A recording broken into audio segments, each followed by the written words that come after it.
అయినప్పటికీ ఇంకా చాలామంది రాజీనామా చేస్తారు, మిగిలిన వాళ్ళు కూడా వెళ్ళిపోతారు, ఒకరో ఇద్దరు మిగులుతారు లాంటి జోస్యాలు అవి మరింత ఆందోళనకరమైనవి. మూడవది మోపిదేవి వెంకటరమణ. సరే, ఈ బిగ్ షాక్ ఏదో నిన్నటి నుంచి నడుస్తుంది కాబట్టి ఈరోజు సాంకేతికంగా రాజీనామా చేయటమే జరిగింది. వీళ్ళల్లో మోపిదేవి వెంకటరమణ వ్యాఖ్యలు ఈరోజు ఆయన చాలా వ్యాఖ్యలు దాదాపు అన్ని ఛానల్స్తో ఆయన మాట్లాడారు.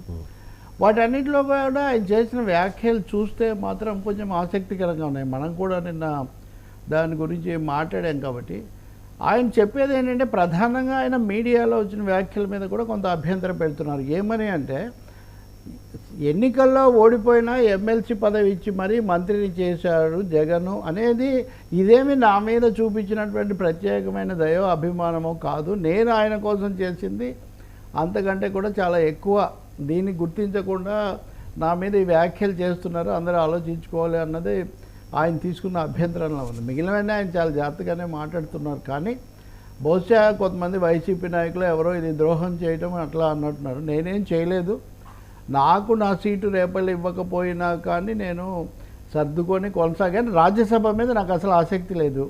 అంటే రాజ్యసభలో రావడం చాలా పెద్ద నష్టం అని ఒక చర్చ జరుగుతుంటే ఆయన రాజ్యసభ నాకు ఆసక్తే లేదు, జగన్ బలవంతం వల్లనే నేను తప్పనిసరి పరిస్థితుల్లో రాజ్యసభ తీసుకున్నాను, ఇది నాకు స్థానికంగా రాజకీయం చేయడమే ముఖ్యం అనే మాట ఆయన చెప్తూ ఉన్నారు. కానీ ఒకందుకైతే ఆయన మెచ్చుకోవాలి. ఆయన మాట్లాడిన చూస్తే ఈరోజు అందరితో ఆయన బాధ్యతగా చెప్పడంతో పాటు జగన్ ఢిల్లీకి వచ్చినప్పుడంతా కూడా మిమ్మల్ని అవమానించారు లేదా కేసుల కోసం వచ్చేవాళ్ళు అంటే దాన్ని ఆయన తోసిపుచ్చాడు. ఆయన సమస్యల మీద వచ్చేవాళ్ళు, మేము రాజ్యసభ సభ్యులుగా సహకరించేవాళ్ళం తప్ప ఆయన ఎప్పుడూ కేసుల కోసమే వచ్చేవాళ్ళు అన్నది కూడా నిజం కాదు అని. అంటే ఆయనకంటూ ఒక రాజకీయమైన వ్యక్తిత్వం, ఒక నేపథ్యం ఉంది తనకు. నేనేదో ఇప్పుడు మారిపోయాను కాబట్టి వెంటనే ఇష్టానుసారం కామెంట్స్ చేయదలుచుకోలేదు అనే ఒక మెసేజ్ ఇవ్వడానికి ప్రయత్నించినట్టుగా ఉన్నారు. ఇంకా మూడోది తెలుగుదేశంలోకి మారుతాననే విషయంలో ఇంకేమీ దాపరికం కూడా పెట్టుకోలేదు. సో ఆయన కామెంట్స్ కొంతవరకు ఈ రోజున మనం రాజకీయవేత్తల దగ్గర చూసే చాలామంది కంటే కొంచెం సూటిగాను స్పష్టంగా ఉన్నాయని మనం చెప్పొచ్చు. అయితే రాజకీయ పార్టీలు ఎందుకు మారుతారు? ఒక మాట ముఖ్యంగా గుర్తించాలి రవి. ఇప్పుడు ఆయన పదవికి రాజీనామా చేశారు. ఈయనైనా బీద మస్తాన్ రావు అయినా పదవులకు రాజీనామా చేసిన తర్వాత వాళ్ళని ఎవరు ఏమీ అనే అవకాశం ఏమి ఉండదు. ఎందుకంటే ఒక పార్టీ వల్ల వచ్చిన పదవికి రాజీనామా చేసి ఆ పార్టీ కూడా రాజీనామా చేశారనుకోండి, అది ఇంక వాళ్ళు స్వేచ్ఛాజీవులు కదా. ఆ పార్టీకి ఏదో తప్పు చేయటము ఇంకొకటి అనడానికి ఉండేటటువంటి అవకాశం ఏమీ లేదు. అదే మస్తాన్ కూడా. అయితే ఈయనేమో కాంగ్రెస్ నేపథ్యం నుంచి కొనసాగారు. ఎవరు? మోపిదేవి మౌలికంగా రాజశేఖర రెడ్డితో ఉండి జగన్ కేసులో ఇప్పుడు తెలుగుదేశం చాలా తీవ్రంగా వ్యతిరేకించిన వ్యాన్ పిక్ దానికి సూత్రధారి ఈయనే, సంతకాలు ఇవన్నీ జరిగింది, అవన్నీ ఉన్నాయి. కాబట్టి ఇప్పుడు వ్యాన్ పిక్ దాంట్లో ఉండి జైల్లో కూడా ఉన్న కొద్దిమందే, నిజానికి జగన్ కేసుల్లో ఉన్న మంత్రులు అందరూ వెళ్ళాలి, అలా వెళ్ళిన కొద్ది మందిలో ఈయన ఒకరు. కాబట్టి నేపథ్యం స్పష్టంగా ఉంది. ఆయన వైసీపీలో ఇంకా కొనసాగదలుచుకోలేదు, టీడీపీతో తన రాజకీయ భవిష్యత్తు ముడివేయదలుచుకున్నాడు. ఆయన రాజ్యసభ సభ్యుడిగా ఉండరనేది కూడా స్పష్టమవుతుంది. చాలా మందికి వచ్చే డౌట్ ఏంటంటే ఈ ఆపరేషన్ ఆకర్ష్ రాజ్యసభ నుంచే ఎందుకు స్టార్ట్ అయ్యింది అనేది. ఇప్పుడు చంద్రబాబు నాయుడు చాలా క్లియర్గా చెప్తూ ఉన్నారు, మా పార్టీలోకి రావాలంటే చెప్పాల్సిందే ఉందా సార్? Okay sir. ఇప్పుడు బీదా మస్తాన్ రావు విషయానికి వస్తే ఆయన 2019లో తెలుగుదేశం నుంచి వైసీపీలోకి వచ్చారు. ఆయనకు ఒక తేడా ఉంది. ఈయన కాంగ్రెస్ నాయకుడు, కాంగ్రెస్ మంత్రి, వైసీపీలోకి వచ్చారు, జగన్తో వాళ్ళతో కూడా కొనసాగారు. కాబట్టి ఈ నేపథ్యం ఇది. బీదా మస్తాన్ ఎందుకు వస్తున్నారు? కాబట్టి ఇక్కడ ఎవరు ఒక మాట ఎక్కువ అన్నారా తక్కువ అన్నారా అనే దానికి పెద్ద చర్చ ఏం లేదు. రాజకీయ పార్టీలు నాయకులు పార్టీలు మారినప్పుడు, ప్రభుత్వాలు మారినప్పుడు అక్కడికంటే ఇక్కడ మా భవిష్యత్తు బాగుంటుందంటే ఇక్కడికి వస్తున్నారు. ఇందులో పెద్ద తీవ్రమైన లోతైన తర్జన భర్జనలకు ఏమీ అవకాశం లేదు. మస్తాన్ రావు ఇంకా పూర్తిగా తన మనోగతం ఏంటో ఇంకా చెప్పింది కూడా లేదు. గొల్ల బాబురావు ఇంకొక రాజ్య ఎంపీ, ఆయన కూడా మీడియాతో ఇంకా తేలలేదు అంటే ఆయన కూడా నేను దారిలోనే ఉన్నానని కూడా ఆయన చెప్తున్నట్టుగా అర్థమవుతుంది. మీరు అడిగిన దానికి రాజ్యసభతోనే ఎందుకంటే, మొదటిది రాజ్యసభలో వైసీపీ ప్రభావం, వైసీపీ సీట్ల ప్రభావం ఎక్కువగా ఉంటుంది కాబట్టి.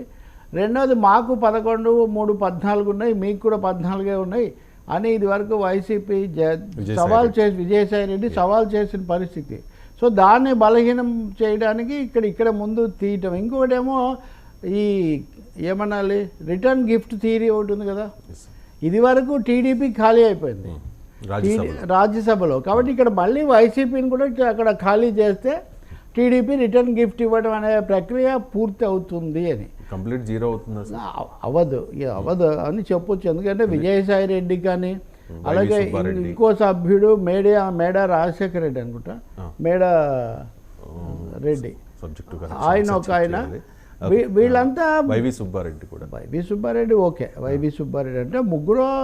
అయోధ్య రామిరెడ్డి ఒక విచిత్రమైన, ఈరోజు నేను ఈనాడులో ఒక కథనం చదివా.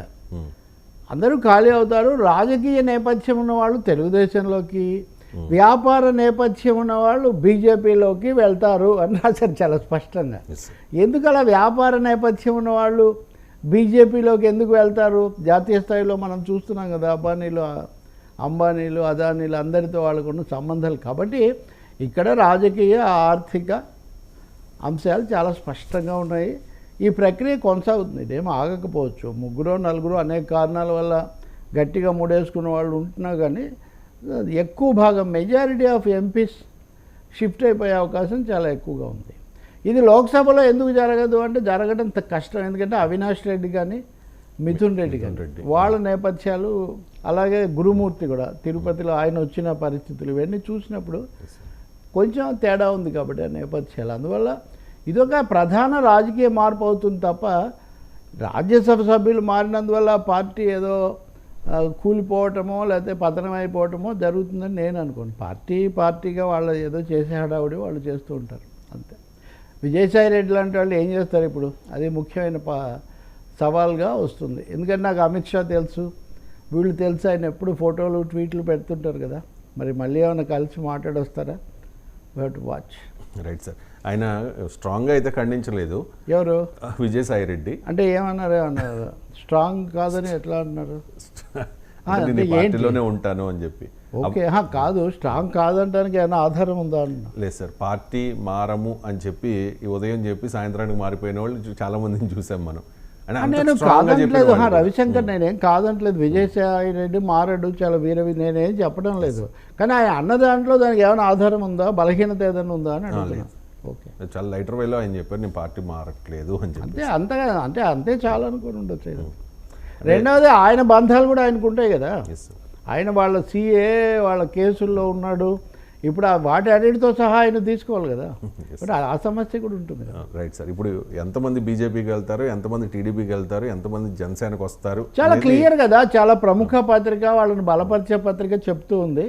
వ్యాపార సంబంధాలు ఉన్నవాళ్ళు బీజేపీలోకి వెళ్తారు, రాజకీయ సంబంధాలు ఉన్నవాళ్ళు టీడీపీలోకి వస్తారండి. వీళ్ళిద్దరికి అయిన తర్వాత ఒకరు ఏమైనా మిగిలితే జనసేనకి వెళ్ళొచ్చు, కానీ జనసేనకి వెళ్ళే అవకాశం తక్కువగా. పిల్లి సుభాష్ చంద్రబోసు, ఆర్ కృష్ణయ్య జనసేనకు వస్తారు. వాళ్ళ రాజకీయ అది కూడా we have to watch.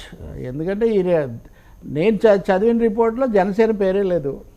So వీళ్ళిద్దరి మధ్యలోనే విభజన చూపిస్తూ ఉంది వాళ్ళు. Right sir.